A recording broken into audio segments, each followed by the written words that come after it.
Welcome to the Talk the Book program, Talk the Book View, a program initiated about 1.5 years back by our Honorable Chairman of AP State Council of Higher Education, Andhra Pradesh, to inculcate a habit of book reading, especially for the young generation. Because nowadays, the students are interested in going through the book reading habit, whether it is Telugu or English. But this initiation had made them to go with some of the classical books, which are being presented in national and international scenario, both in Telugu as well as in English literature. Today's program, we have got 114th episode of Talk the Book, AP114. The program reviewer, Dr.Sreehari Garu from IFLU, English as Foreign Language, University of Hyderabad. He is going to review the book Inside the Power of Self-Awareness in a Self-Deluded World, written by New York Times bestseller author Tasha, Eurich. Regarding the introduction of the reviewer, Dr. Sreehari Pusuluri is currently working as Assistant Professor of English at the English and Foreign Language University, Hyderabad. He received a gold medal from Kakatiya University in MA English, and his post-graduation MPhil are from CFL. Then it was CFL, now it is IFLU. He obtained his PhD from Osman University in 2009. He also earned CELTS certification from Bangkok, Thailand in 2011. With over 25 years of experience, Dr. Sreehari has taught English at various levels in India, Maldives, Eritrea, Libya, and Saudi Arabia. In addition to teaching, he has a creditable research and publishing track record. He has co-authored 9 books on English language skills, communication skills, and soft skills. Published many research papers in the national and international journals and presented a good number of papers in national and international conferences. Further, he has also conducted several webinars, workshops, and training programs on ELT topics, business English, and English for specific purposes. His areas of interest include blended learning, digital technologies for language learning, and teaching multidisciplinary approach in education, flipped classroom pedagogy, communicative languages teaching, task-based language teaching, etc. Gamification of language learning and integration of soft skills into the teaching and learning of English and communication is major trust areas. So I'll leave it to Dr. Sreehari Garu to review the book on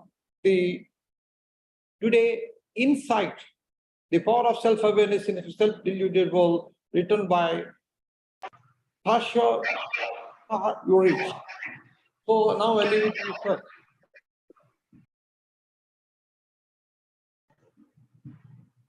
Could you mute me, sir?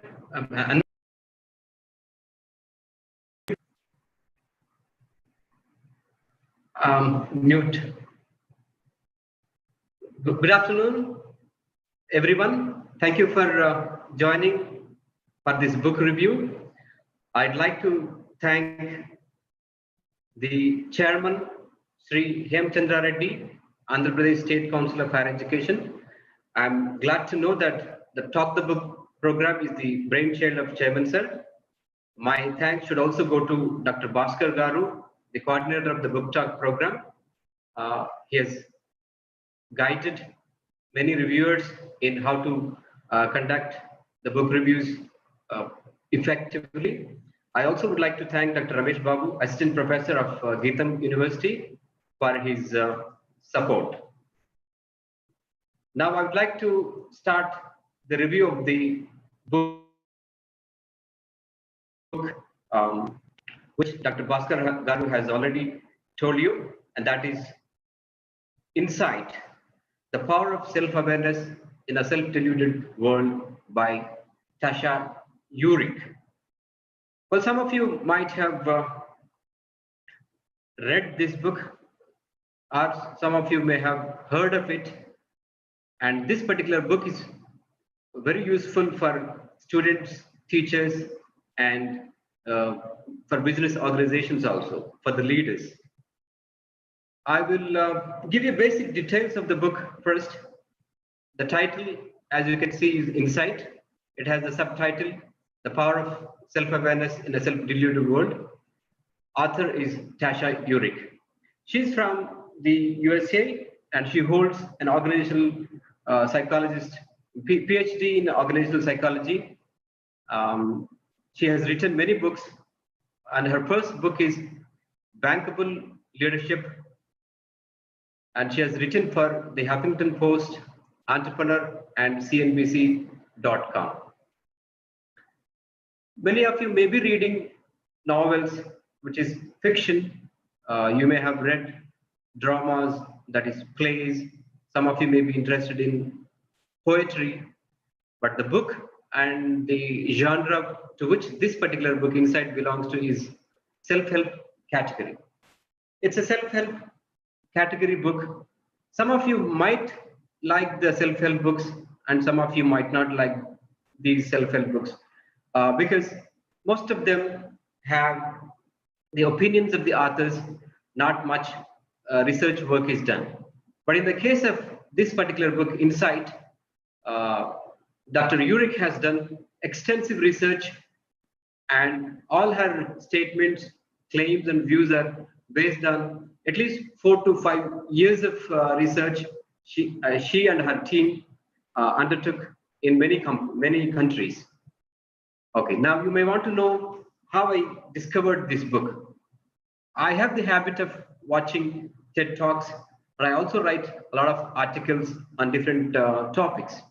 While I was working on my research article on soft skills, I just stumbled upon this particular book. And what was my initial response as I was trying to look at it? Well, the title is very powerful, The Power of Self-Awareness. I was just wondering, will it really give power to all of us? If it gives power, what do we do with this power? And I was just wondering about that. So the title struck me as something very powerful, but it's slightly negative. I will talk more about why it is slightly negative in the next 2-3 minutes time. Because she says that we are in a delusionary world. We are unaware. Perhaps it shocks many people when you say that you are unaware of where you are. Not many people are unaware of the kind of world they are living in. So they are very clear about the kind of problems, the kind of complexities, what kind of world we are living in, what are the positive aspects, what are the negative aspects. So for this reason, I felt that though the title was very powerful, it was slightly negative. Of course, the themes are very relevant, and these are applicable to varied spheres of life, whether you are a student, whether you are a teacher, whether you are a parent, whether you are a business leader. Everyone can depend on this particular, the themes that she has explored in this particular book. The language in which it was written was very appropriate. The kind of words, the kind of language structures, the tone that she used, and a lot of anecdotal stories she has used in her book. Though it was heavily based on the research, no one feels that you are reading a research article. It's as if you are just going through different stories. They are very exciting stories, and these stories are very much relatable. We all can relate to these stories, and her relationship with the larger issues. She connects to several issues in the book. My overall opinion is that it's a very well-timed research, and the insights that she presented are very much actionable. They are implementable. So very much practical book. And then regarding the kind of situation we have in, so many people ask what kind of world we are living in, where are we heading? So there are two sections of the people. One section of the people feels that the present world is a VUCA world, which means that we are living in a volatile, uncertain, complex, and ambiguous world.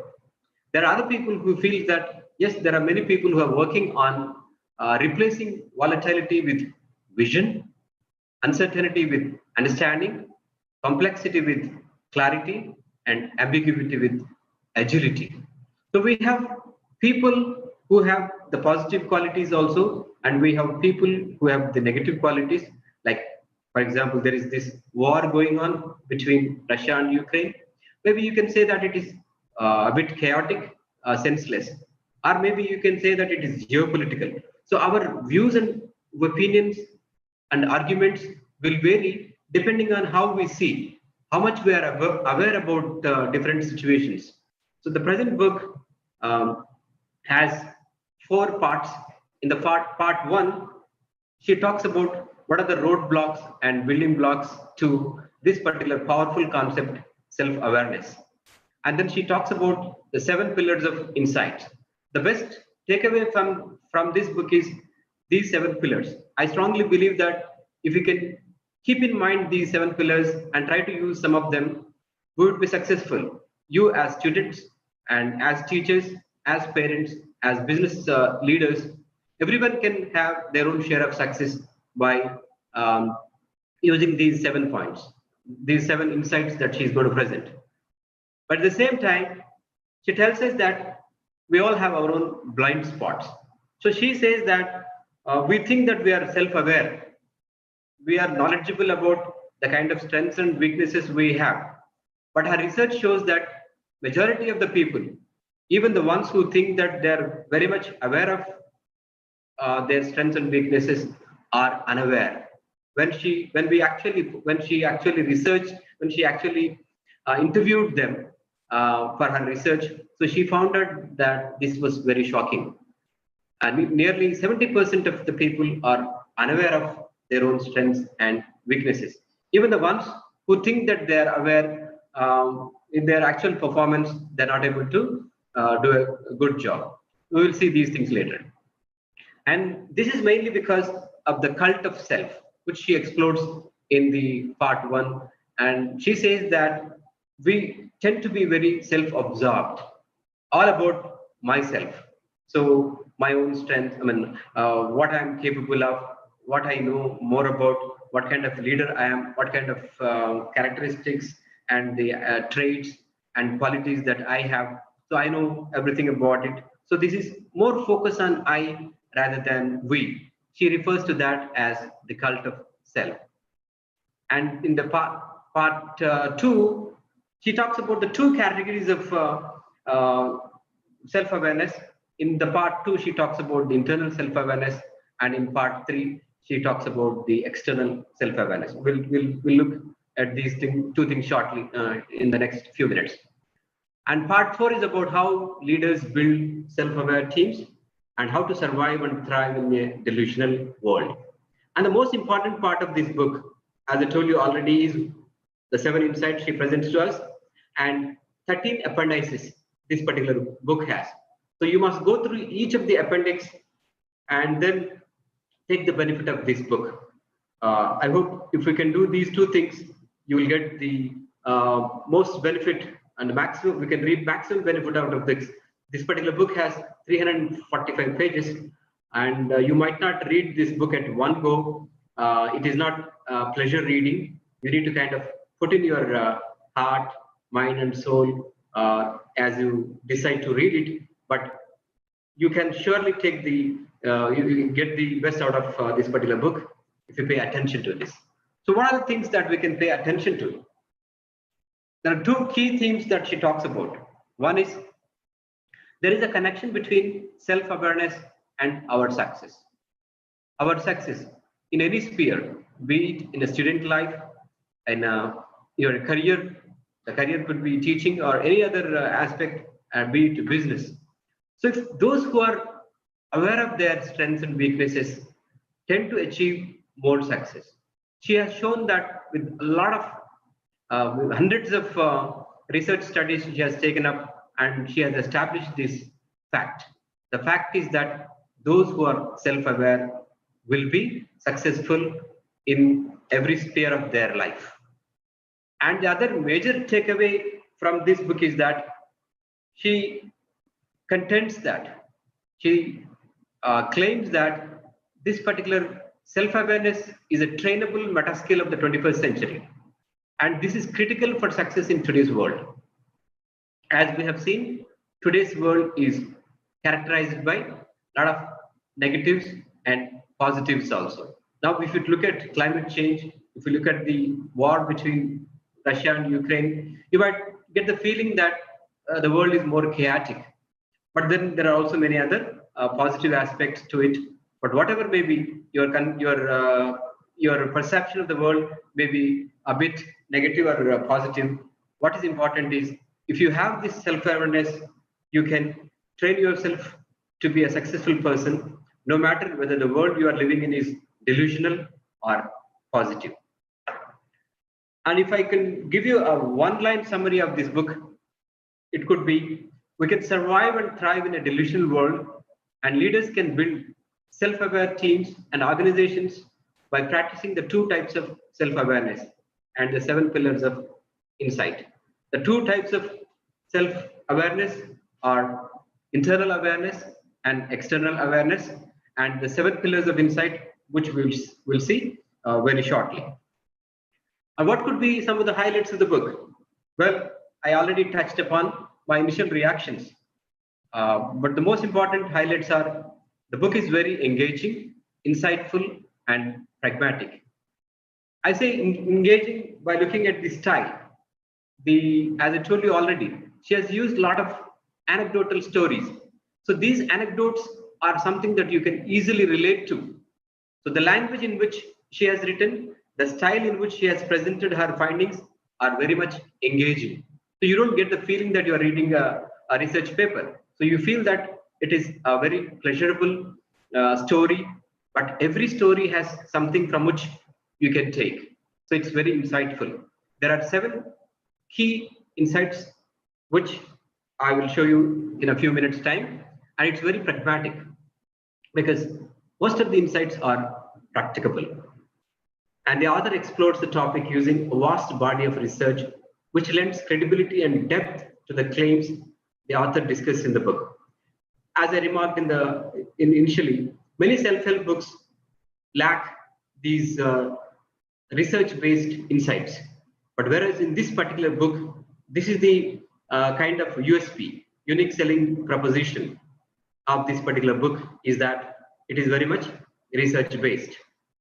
And by using these actionable insights, which are presented mainly in the form of appendices, we all can reap the benefits. Okay, so there are a lot of things she discusses. One is she defines the book, she defines the term self-awareness in the first chapter itself. And she says that it is the ability to see ourselves clearly, to understand who we are, how others see us, and how we fit into the world around us. So there are 3 important things in it. One is understand who we are. Like in different religions, we say, know thyself. Understand who we are. So are we clear about what kind of person are we? Do we make sense of the things and the people around us? That is how we fit into the world around us and how others see us. These are the questions that we have to ask ourselves. Once we are clear about them, you can say that you are a self-aware person, or the antithesis of self-aware is self-absorbed or delusional.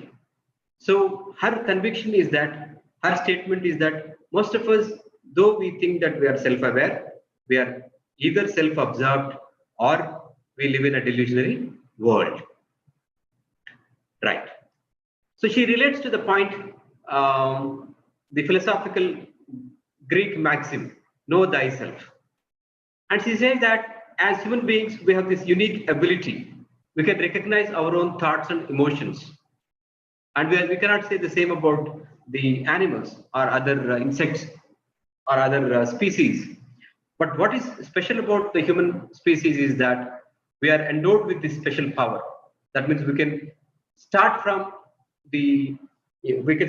anywhere when we are talking about an issue, right from the origin of this world, and then we can even talk about what is going to happen 50 years from now or 100 years from now, what is going to happen to us in the future, and how we can learn from our past, All these things can be related because we have this unique ability of recognizing our own thoughts and emotions, and everything can be recorded. For instance, even our live program, this particular program is also recorded, which means that this will be recorded forever.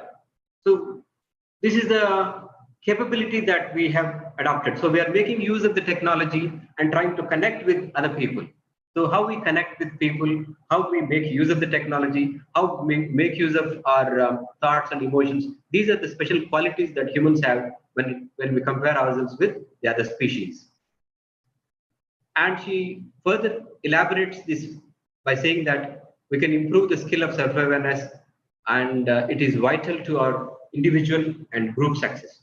These days, we don't just work individually, we also work in teams, which is why you should be compatible with other members of the team and be able to work in teams as well. So this particular quality of self-awareness is useful not only for our success individually, but also for our group and team success. Her main contention is that self-awareness is a meta skill. What do we mean by that? Which means that it is a foundational skills, which means we can relate to other sub-skills through this particular skill. And it is a higher order skill.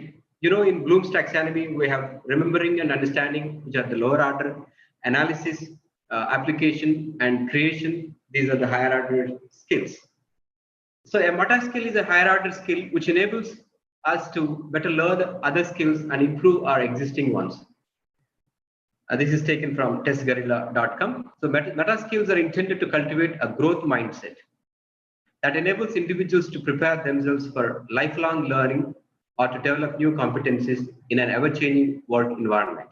So we are now talking about AI. We are not talking about ChatGPT. That means some of the existing skills that we have will become relevant, redundant, or perhaps we need to equip ourselves with a few things.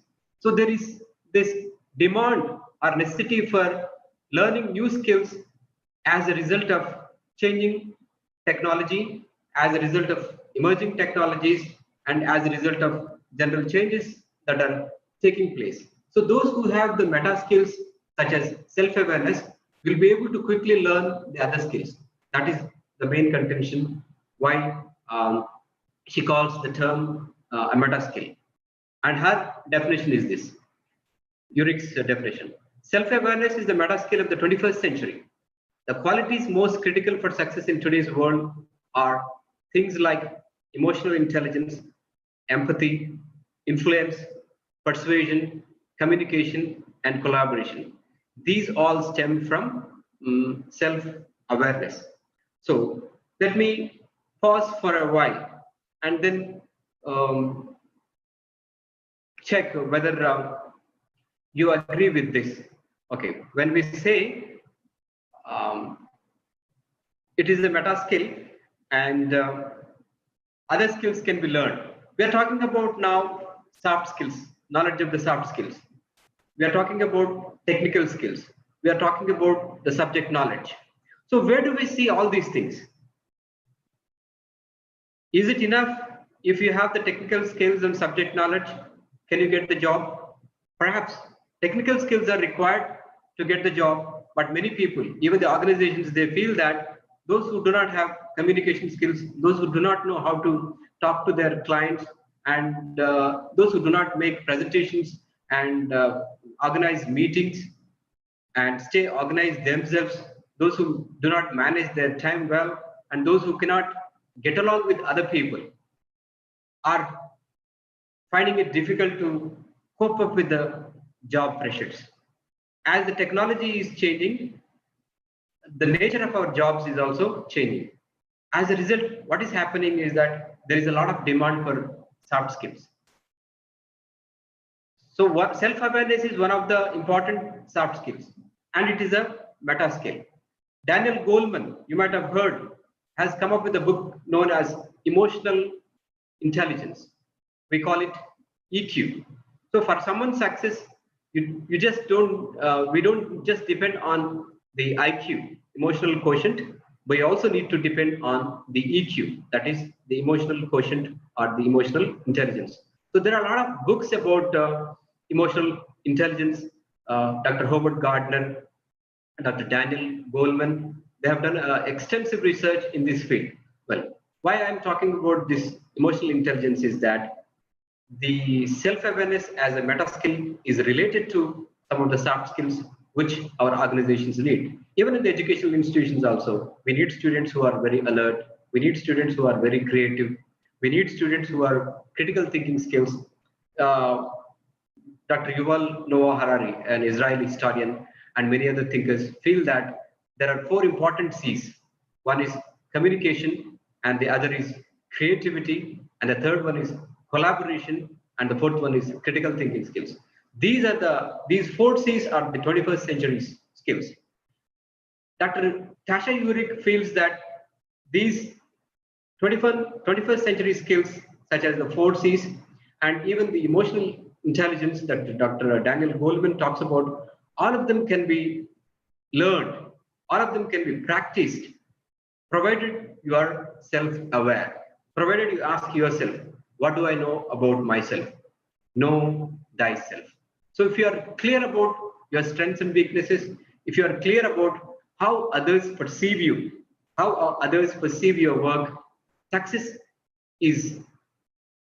can be achieved. So that is the main point. So I'll further talk about how these 4 C's could be related to this term.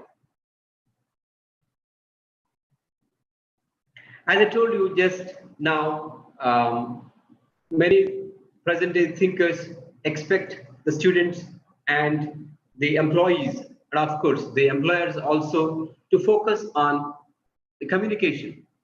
We have a lot of engineering graduates who have excellent technical skills and subject knowledge, but when it comes to communication, their skills are not up to the mark.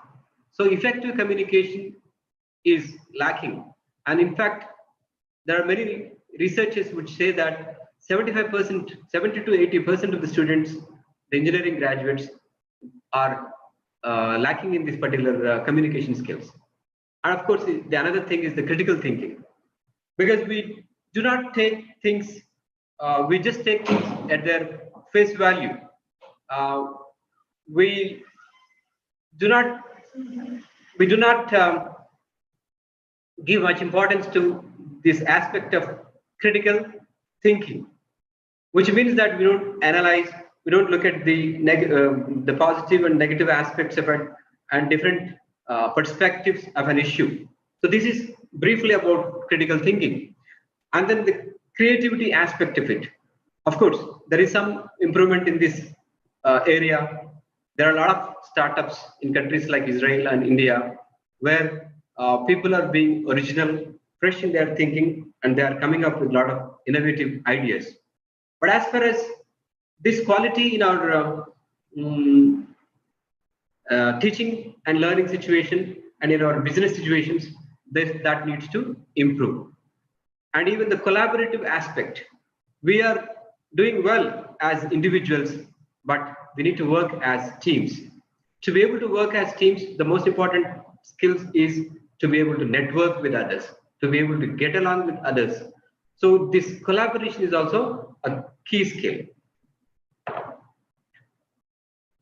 Relating to the emotional intelligence, which American psychologist Daniel Goleman has written, the 5 components of emotional intelligence are self-awareness, self-control, self-motivation, empathy, and social skills. In fact, these 5 important things. Now you might ask a question. So that Tasha Eurich said self-awareness is a meta skill, which means that it is a foundational skills. All the other skills stem from it. And you have on the other side Daniel Goleman, who says that emotional intelligence is a very broad term, and it consists of self-awareness, self-control, self-motivation, empathy, and social skills. And we have another view that emotional intelligence and self-awareness are just 2 traits or the qualities that could be considered soft skills. And there are many other soft skills as interpersonal relations, interpersonal relations, cultural awareness, communication skills, time management, stress management, organizational management. So there are these many skills. And we have technology skills, and we have the knowledge of emerging technologies. So where do we see all these things? How do we try to relate to these things? Isn't it confusing that we talk about technical skills, we talk about soft skills, we talk about emotional intelligence, we talk about IQ, and we talk about self-awareness? How do we try to see the relation? Well, what Dr. Eurich feels is that these are all interrelated terms. A person who is aware, or rather a person who is self-aware, knows these things. That means you can develop your leadership skills, you can develop your social skills, you can develop your emotional intelligence, you can develop your IQ, you can gain self-control, you can motivate yourself, you can motivate others, no matter in which situation you find yourself in, whether you are depressed or whether you are confused, whatever may be the situation you find yourself in, whether you are a student, teacher, a parent, or an employer or employee, everyone can benefit from this meta skill. That is her contention.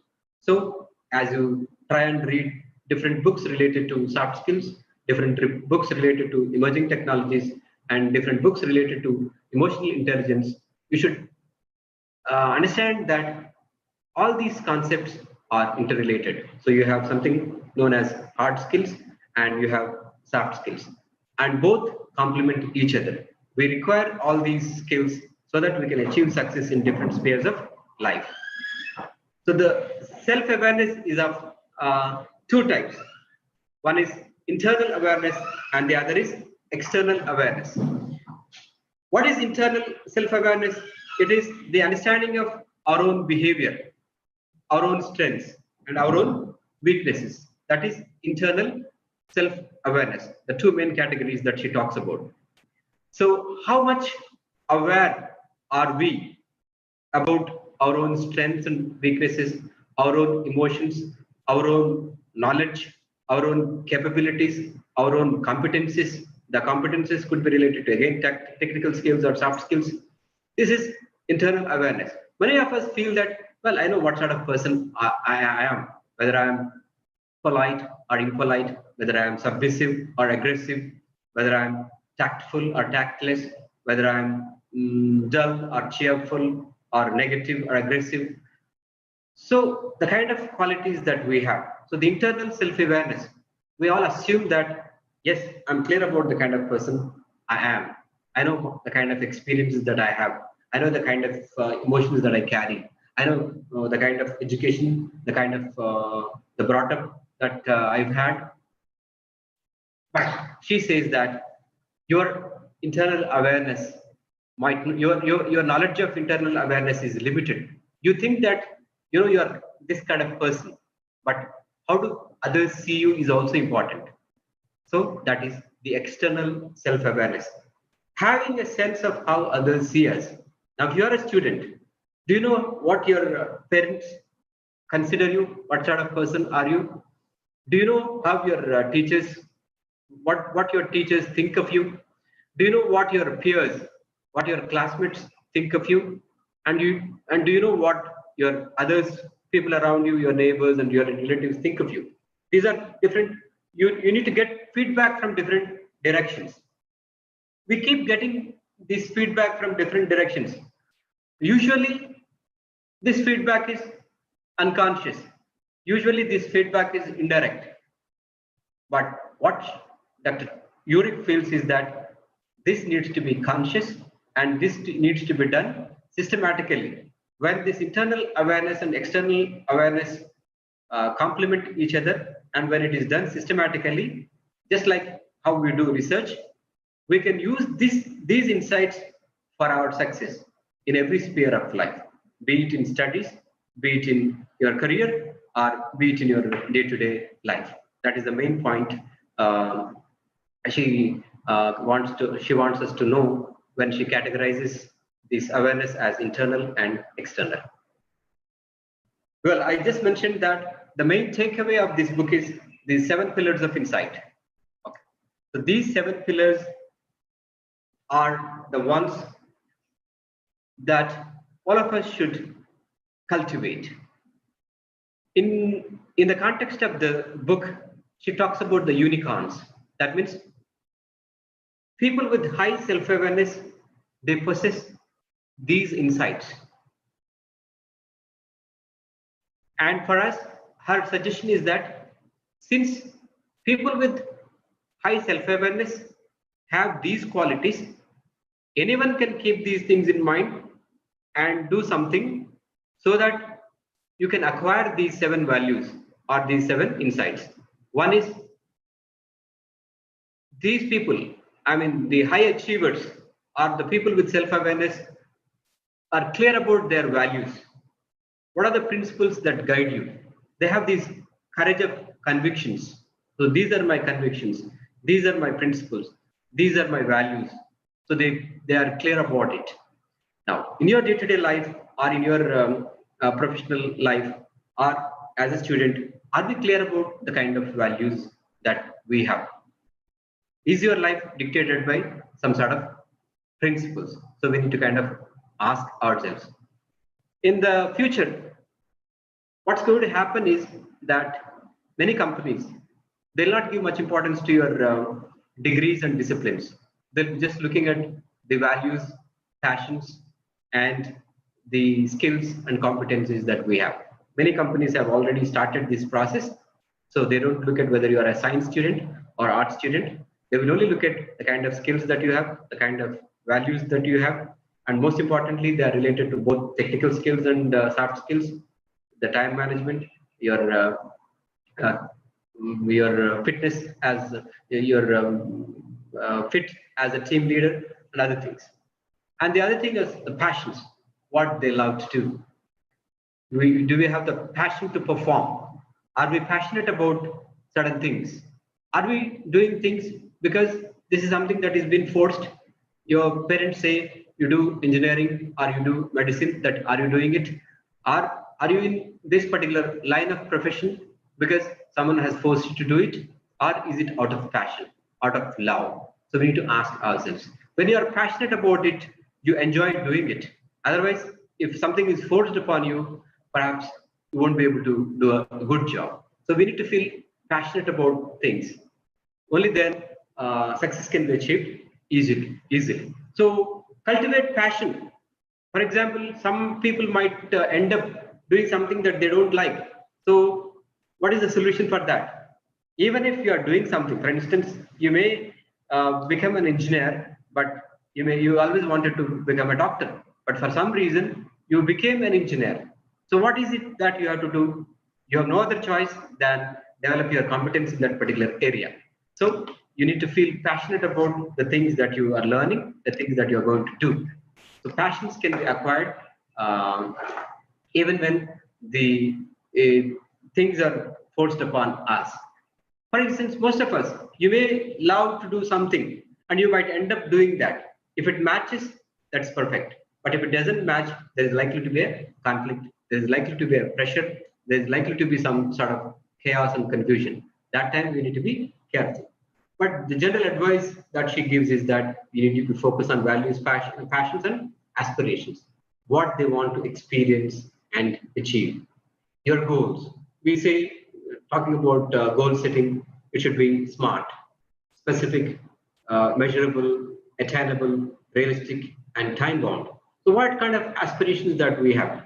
Talking about the aspirations, most of us on the first day of the new year, we have our own New Year resolutions. But after February, 1 or 2 months, they disappear. So we are not very clear about our short-term goals and long-term goals. These goals related to different areas, related to your personal life, related to your career, related to your financial life, related to different spheres of life.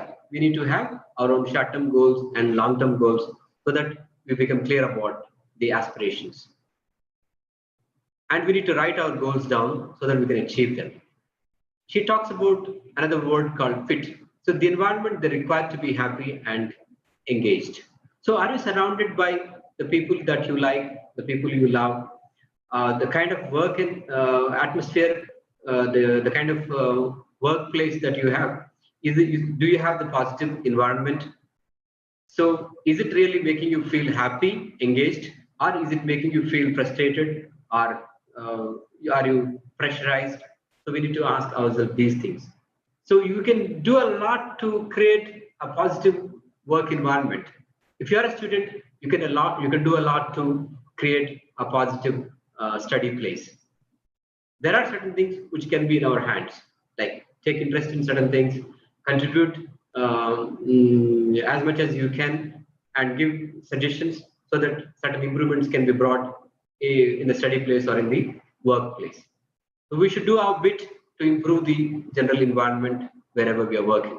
And then the patterns, consistent ways of thinking, feeling, and behaving. So you have to look for the patterns in your own behavior, in your own emotions, in your own thoughts. So what kind of thoughts do I get when I'm alone? So what kind of topics do I discuss with my people? So do I have this emotional control? Am I disciplined? Am I dedicated? Am I devoted to certain things? Do I express my feelings tactfully? Do people perceive that I am emotionless? I am very detached, not concerned. So what sort of things that we have about our behavior, our feelings and thinking is very important. So we have to look for patterns in the way we behave. So when do we get angry? When do we get frustrated? When do we feel depressed? When do we feel cheerful? So we need to do a systematic study of our own behavior so that you can look for patterns. Maybe some people, they feel very dull Monday morning. Some people feel very active Saturday evening. So like that, are there any patterns with your thinking, behavior and feeling? We need to check.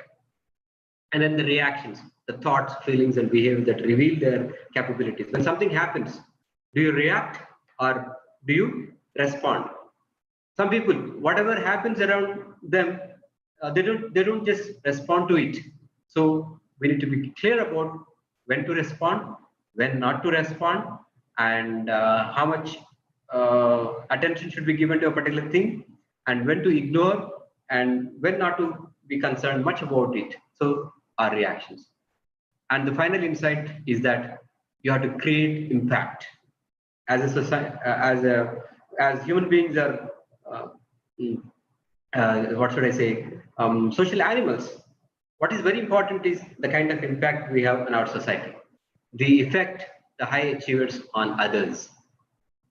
So influence, what kind of influence I have? So you don't need to be a leader to be influential.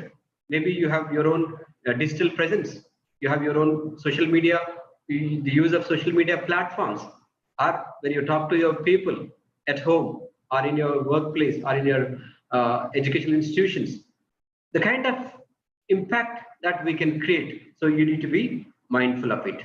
So those generally the high achievers are mindful of these 7 insights, that is values, passions, aspirations, fit, patterns, reactions, and impact. By cultivating these 7 insights, you can also grow into a person with a growth mindset. You can develop into a very self-aware person. So this is our contention. You can become a self-aware person, you can develop growth mindset, and you can achieve success in every sphere of life if you cultivate these 7 pillars of insight. I hope I've conveyed that main point to you. And then she also warns us. She also gives a word of caution that being self-aware is not a very easy job. It is a very arduous and uphill task, because our thinking, our knowledge, and our behavior is shrouded or clouded by certain things. She categorizes these things as 3 blind spots, as I told you in the different parts of the book. she devotes some chapters for this particular ideas, knowledge blindness. That is, opinions about our abilities based less on how we perform and more on general beliefs about ourselves and our underlying skills. So we think that we are knowledgeable about certain things. For instance, you may feel that I know everything about climate change, but if you are asked to speak some things about the climate change, you might not be able to perform well. This is your opinion about your abilities based less on how we perform, more on our general beliefs. So your performance speaks. So for example, you might say that somebody is a great batter, but if this batter is not going to perform on field, then that perception is wrong. So this is called knowledge blindness. What happens when you are knowledge blind is that you become overconfident.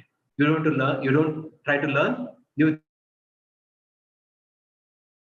things. You may feel that I know everything about this topic. I know everything about this particular organization. So this is what is generally known as knowledge blindness. And then the emotion blindness. This is our inability to judge our own emotions, including happiness. If someone asks you, are you really happy? So we can't give a clear answer because we are not very clear about our own emotions, but we are not clear about what makes us happy. Is it the financial freedom?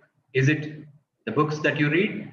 Or is it the kind of relations that you have with people? Is it the kind of knowledge that you have? So what are the parameters that we have to take into consideration when we say that you are a successful person? Should we look at contentment? Should we look at our aspirations and goals? Or should we look at our achievements? Or should we look at the impact or the influence? So we find it very difficult to judge our own emotions and our own situations clearly. This is what she terms as emotion blindness. And the other is behavior blindness. Our failure to see our own behavior clearly or objectively as a result of a perspective problem. So you may feel that you are a very submissive person, or you may feel that you are a very short-tempered person. But it could be sometimes the other way around. Others might feel that yes, he's very assertive, or she's very communicative, or she knows how to behave tactfully in different situations. So we shouldn't even have behavior blindness. So she mentions these three important blind spots, and her advice is that we must move from blindness to sight. That is insight. So by using these 7 pillars of sight, and by being aware of these 3 blind spots, and by being aware of the 2 types of self-awareness, we can move away from blindness to sight. So when it comes to the way we see ourselves, we must be brave enough to spread our wings, but wise enough not to fly too high, lest our blind spots send us soaring straight into the sun. Well, here you may, those of you who have read literature might think of the fall of Icarus. I'll talk about that a little later. So the point here is that you need to have this balance. All philosophies and religions talk about this. The sense of equanimity, the sense of balance is important. Even Lord Buddha says that we should lead a life of moderation. Generally, what happens is that we operate on extremities. When you operate on extremities, either you are too polite or impolite, either you are too aggressive or too mild, either you are too sincere or not at all. So these extremities kind of take us off the balance. So to be able to achieve balance, we need to also understand the previous sentence that the author made, that we should be brave enough to spread our wings, but wise enough not to fly too high, lest our blind spots send us soaring straight into the sun. So what happens if you soar too high is something that could be related to this fall of Icarus. So this is a Greek myth. There are a lot of myths in India and in different civilizations. They teach us a lot of things. We can learn a great deal from this myth of the fall of Icarus, where this talks about the death of a boy who flew too close to the sun despite his father's warnings. His father, Daedalus, is a craftsman in Athens, who designed a labyrinth for prisoners as ordered by a king. What this king did was, since he knows the secret of this labyrinth, he imprisoned him. So using his intelligence, he tried an escape plan. So, and then he said, his son, they were trying to escape from a place where they were imprisoned. While they were trying to escape, they have these wings. So he glued these wings and they started flying. He warned his son Icarus not to fly too close to the sun, because if he flew too high, the wax holding together the wings would melt from the heat of the sun, and not to fly too low, for the spray of water from the sea would weigh down the wings. So he was not able to achieve that sense of balance or that sense of moderation. So out of excitement, he flew too high, and as a result of that, he flew too close to the sun and died as a result of that excitement. So this is what she says. This is not what she said. Perhaps our previous sentence relates to not fly too high. We can relate it to the other aspects, because we'll be reading a lot of books, not just one book. So for instance, I was talking about Yuval Noah Harari's 21 Lessons for the 21st Century, where he talks about 4 C's, and you have emotional intelligence of Daniel Goleman. You might read different books and try to relate from different stories that you know also. This is very important. We should relate to what we know, and we should relate to other theories, and we should relate to larger issues when you are reading a book. This is an important trait as bibliophiles we should have. I'm sure that there could be some bibliophiles. You are the lover of books. We all know the importance of this.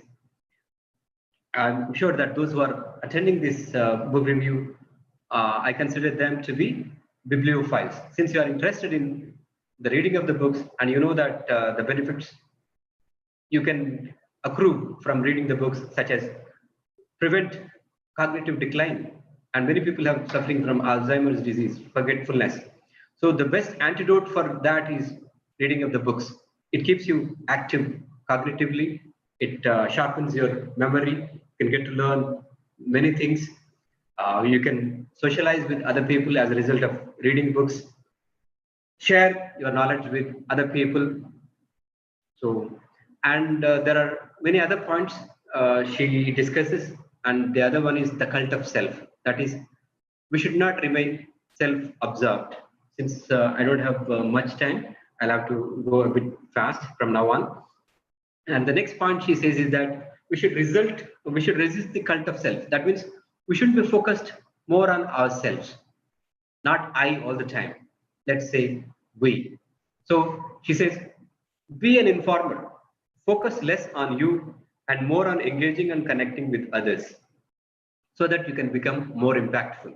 You can create impact by keeping others in mind rather than you. If you keep only you in mind, you become self-absorbed, but you become self-aware and socially connected when we focus on others. So that is, we should move from self-absorption to self-awareness. So you should cultivate humility, take a more realistic view of your own qualities, practice self-acceptance, understand your objective reality, and choose to like yourself anyway. Though you feel that you are imperfect, though you feel that you don't have certain qualities, accept you the way you are. Try to move step by step towards excellence and towards great things. Having said that, we need to be self-aware. The next question that we have to ask ourselves is it possible for us to be self-aware, and how? What is the route to that? She has given a very clear route in this book. Her route is that you need to notice your own behavioral patterns and work incrementally. It's a gradual process. The little steps that you take will help you to reach greater heights. This is the main advice that she gives. And this, I feel, is something that you all can connect to. So you don't need to renounce the world. You don't need to be an ascetic, or you don't need to be after spiritual gurus or coaches to learn these great things. But of course, it is an uphill task. It requires a long and lifelong journey. What she says is that just keep in mind these 7 pillars of insight and try to overcome the 3 blind spots so that we can become more self-aware. And he also gives an important method of feedback which we all can use. Many organizations, of course, use this 360-degree feedback. It's very simple.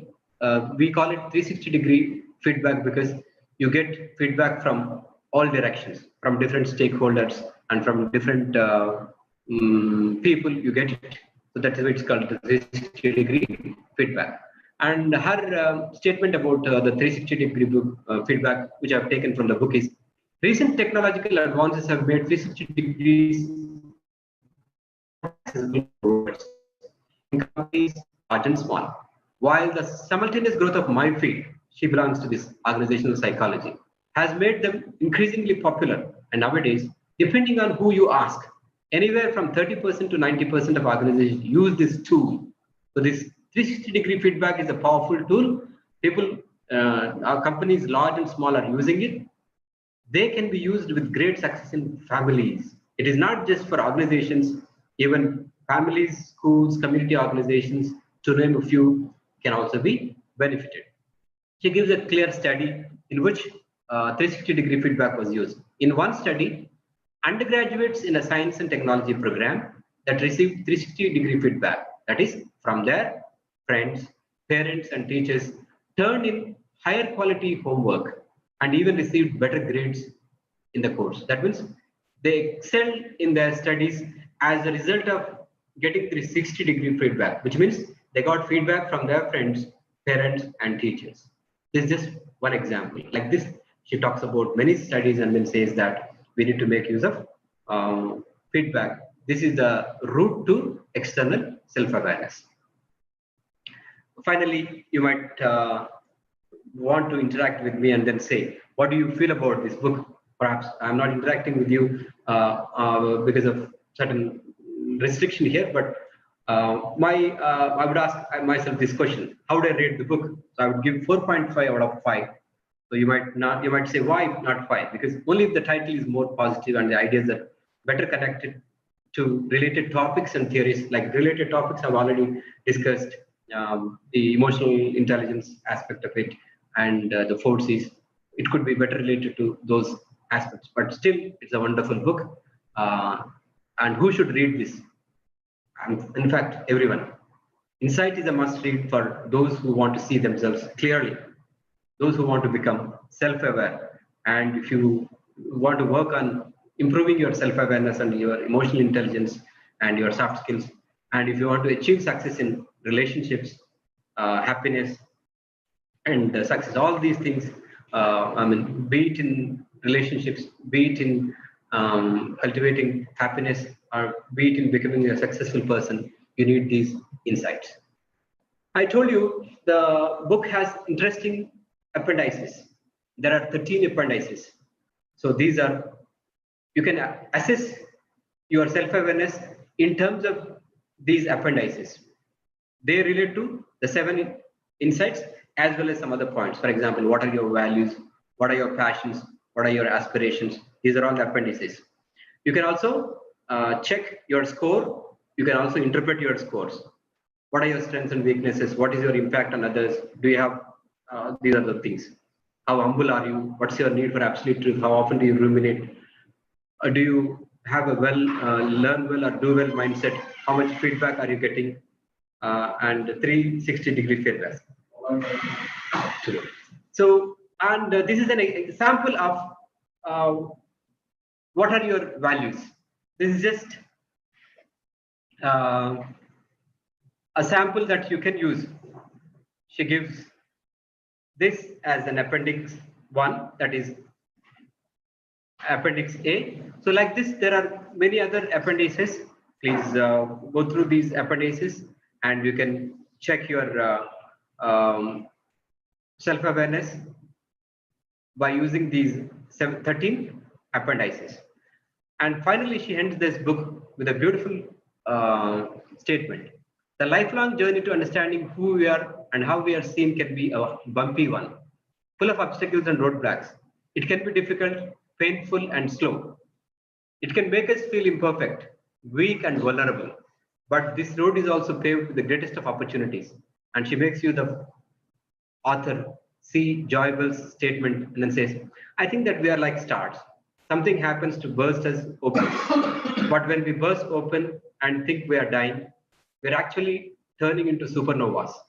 Those who know astronomy and all know how a star, when it is about to die, becomes much brighter and is called a supernova.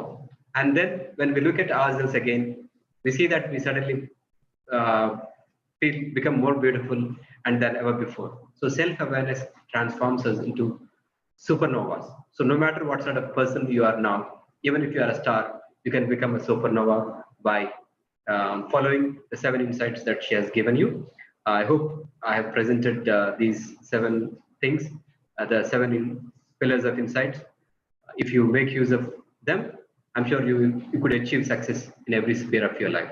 So I would like to thank the organizers for giving me this opportunity to share my review on the book Insight. I thank one and all for your patience. I hope you will get a benefit from this review. Thank you, sir. Thank you, Sreehari, Dr. Sreehari Garu. Though the book has got about different aspects of personality development like thing, we made a detailed analysis of it. So we'll be thankful for your review of the book in introducing the information to the student. On behalf of stakeholders of higher education, we thank you for presenting the book review on this day. Thank you. Thank you to you, sir, once again for guiding us, for giving us this opportunity.